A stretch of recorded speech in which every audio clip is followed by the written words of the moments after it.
Hello guys, welcome to my YouTube channel Pivot Portal. और यहाँ हम सीखेंगे शेयर मार्केट की कुछ बेसिक स्ट्रैटेजीज के बारे में।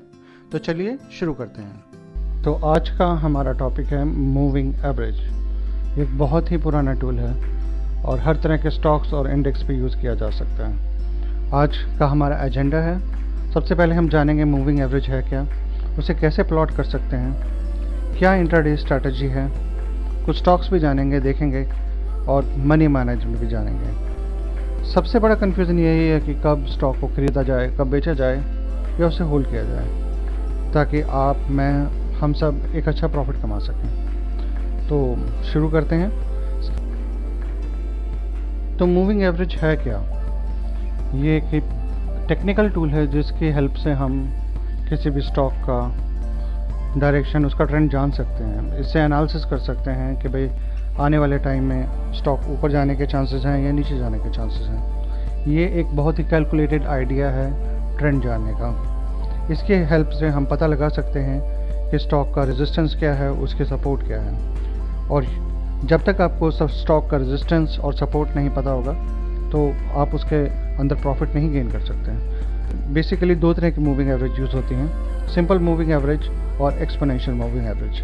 हम अपने स्ट्रैटेजी में सिंपल मूविंग एवरेज यूज़ करेंगे क्योंकि वो ज़्यादा सेफ है as compared to exponential moving average के।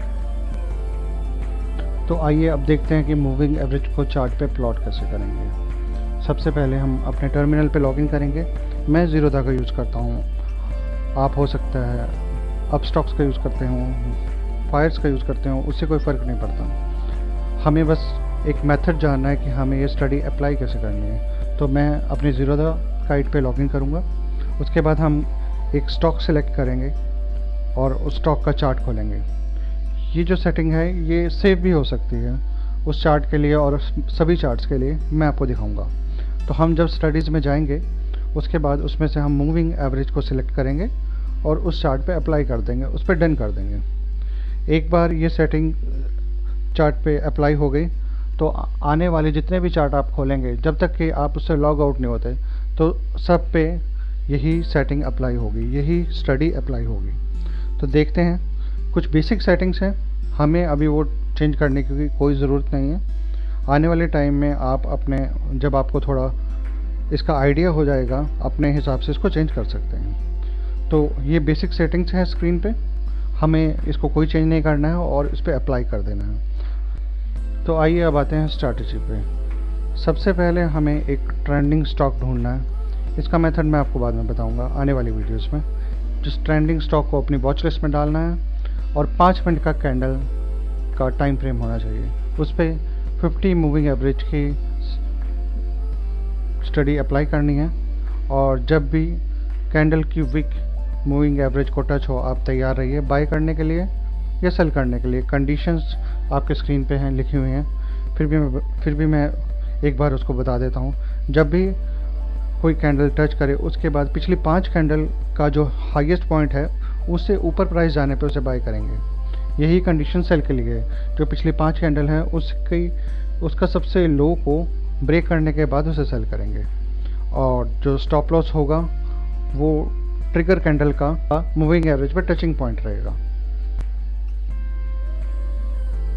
तो आइए अब अपने टर्मिनल पे आते हैं। जैसे कि मैं काइट पे लॉगिन हो गया हूँ, ज़ीरोधा काइट पे, और अब मैं फॉर एग्ज़ाम्पल टाटा स्टील का स्टॉक सेलेक्ट करता हूँ। इसके बाद यहाँ पे एक बटन है जिससे हम इसका चार्ट ओपन कर सकते हैं। मैंने पहले से सेटिंग्स लगा रखी हैं तो इसको पहले मैं रिमूव कर देता हूँ। राइट क्लिक करके डिलीट स्टडीज़ किया जा सकता है। उसके बाद टॉप में बटन है स्टडीज़ को ऐड करने का, उस पर क्लिक कीजिए या स्क्रॉल कीजिए। यहाँ पे आप टाइप भी कर सकते हैं और मूविंग एवरेज की स्टडी आप इस पर अपना अप्लाई कर सकते हैं। ये कुछ इसकी डिफ़ॉल्ट सेटिंग्स हैं, हमें कुछ चेंज करने की ज़रूरत नहीं है। लेकिन मैं आपको बता दूँ, इसमें पीरियड है, फील्ड अलग अलग तरह के फील्ड हैं, टाइप है, कई तरह की मूविंग एवरेज होती हैं। हम सिंपल मूविंग एवरेज अपनी स्ट्रैटेजी में यूज़ कर रहे हैं तो हम उसमें कोई चेंज नहीं करेंगे।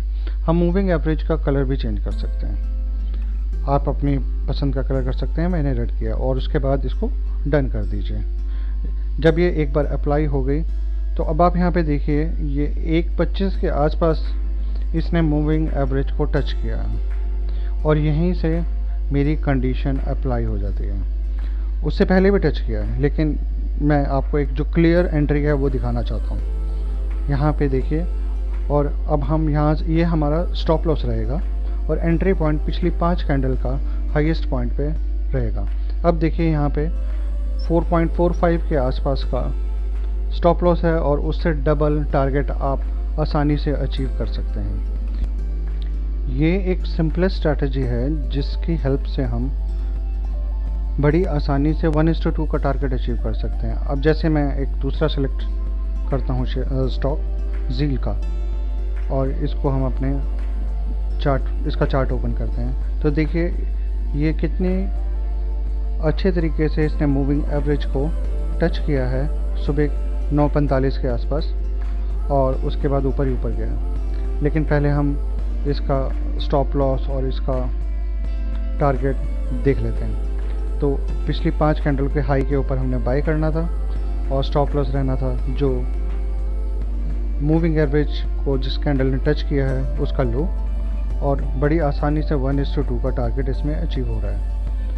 आप देखिए उससे भी ज़्यादा गया है, लेकिन हम एटलीस्ट 1:2 तो ले ही सकते हैं। आप ट्रेलिंग स्टॉप लॉस भी ले सकते हैं, लेकिन अगर आप थोड़ा कंजर्वेटिव हैं तो आप 1:2 का टारगेट ले सकते हैं।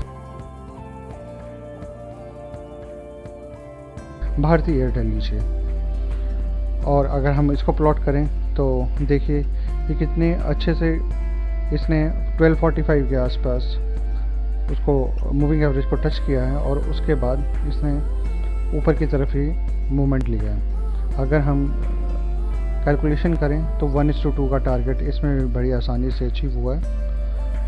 4 रुपीज़ के आसपास का इसमें स्टॉप लॉस है और 8+ का टारगेट है।